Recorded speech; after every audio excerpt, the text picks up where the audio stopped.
We're a family of 5 who spend most of our summers sailing around in our 28-foot sailboat Helios. Join us as we travel and adventure around Denmark and the Baltic Sea.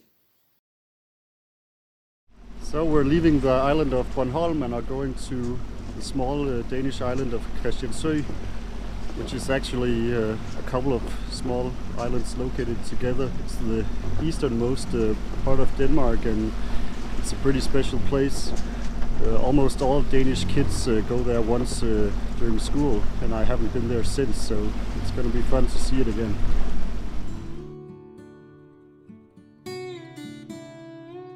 The island of Christiansø is actually part of a small group of islands known as Ertholmene. The 2 largest islands, Christiansø and Frederiksø, named after King Christian V and King Frederik IV, are home to a population of around 90 people.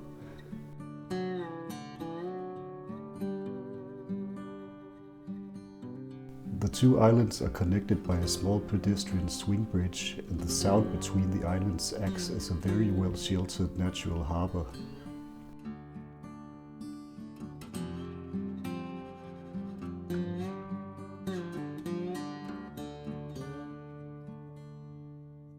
The first permanent settlement on the islands was a result of one of the many conflicts between Denmark and Sweden back in the old days. Denmark needed a naval base in the central Baltic Sea, and a fort was built on Christiansø and Frederiksø in 1684.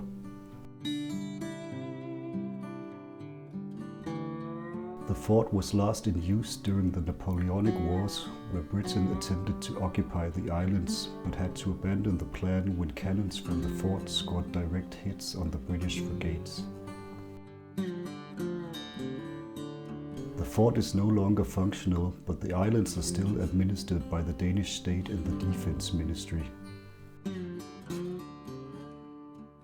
Today the primary source of income is tourism, and around 50,000 people visit the islands each year, arriving via ferry from Bornholm.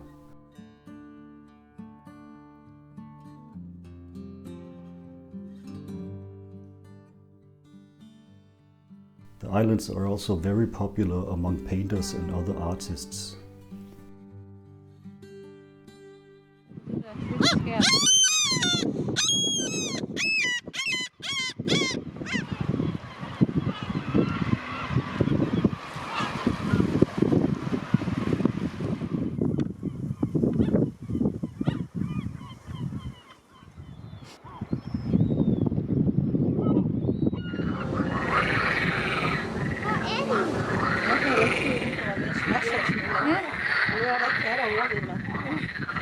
Nu kommer der en gående mere bag. Kommer en gående længere ned. Først den jagtshow. Det har jeg aldrig set. During the evening we again saw Triombre, which we had seen in Gudhjem. They were anchoring up along the islands waiting for winds to head back to Copenhagen.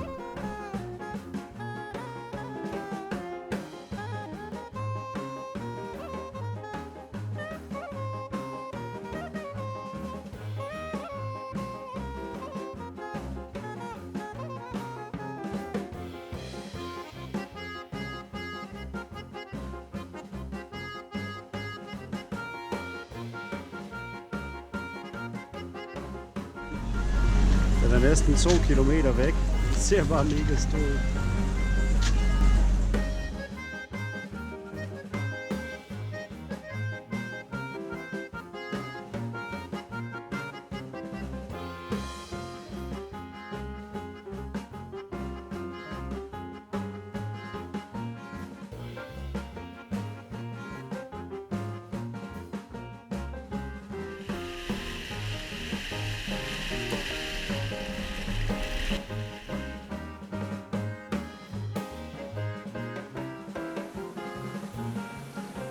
In Sandhamn we had a pretty lousy sleep, so we hurried on towards Kalmar.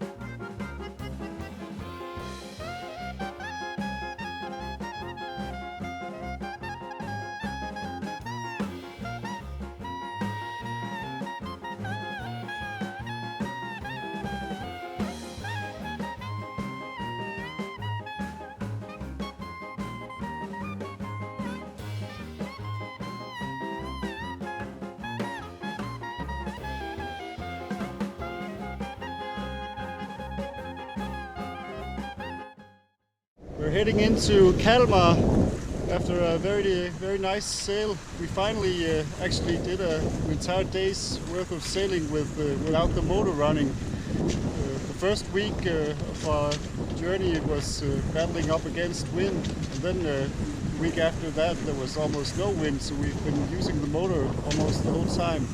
But today has been a very good sail. You can probably see Kalmar here in the background, the bridge over to Öland, where we're going to stay here a couple of days. It's a very nice historic city, so we're going to do some sightseeing. Oh yeah, by the way, I got a new hat. I look like a total idiot, but it works wonders against the sun, and also it can't fall off even if it's windy. So. You are looking sweet. She doesn't mean that. She thinks I look like a dork.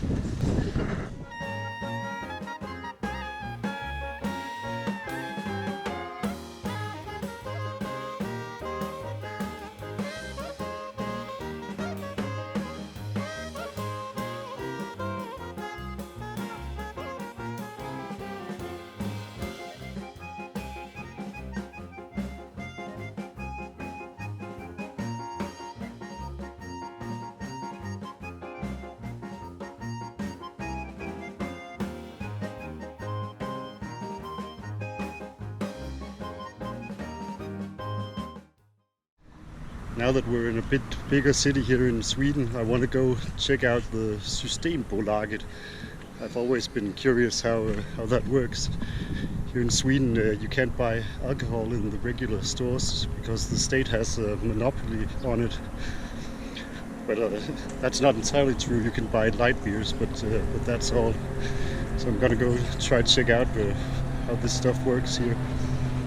For us Danes, it's a bit unusual. Well, that was a little bit disappointing. We Danes have a lot of myths about Swedes, but it was more or less just a liquor store, I guess. The selection was actually pretty good. The price is not quite as extreme as the myth goes in Denmark. But anyway, it was fun to see how it worked. And I also got a few fun beers that I've never seen before that I can try out later. After that little adventure, we went for a walk to see Kalmar Castle. The construction of Kalmar Castle started in the 12th century, and the castle has played a big part in Swedish history since. One of the most significant political events in Scandinavia took place at Kalmar Castle in 1397, when the Kalmar Union was formed, a union of Denmark, Norway and Sweden organized by Queen Margaret I of Denmark. During the 16th century, the Swedes successfully rebelled against Danish rule under Gustav Vasa. Vasa and two of his sons rebuilt and improved the medieval fortress into a castle fit for a Renaissance king. Thank you so much for watching. If you would like to help out the channel, then please hit the like button and consider subscribing. Join us again next time as we continue our journey towards the Göta Canal.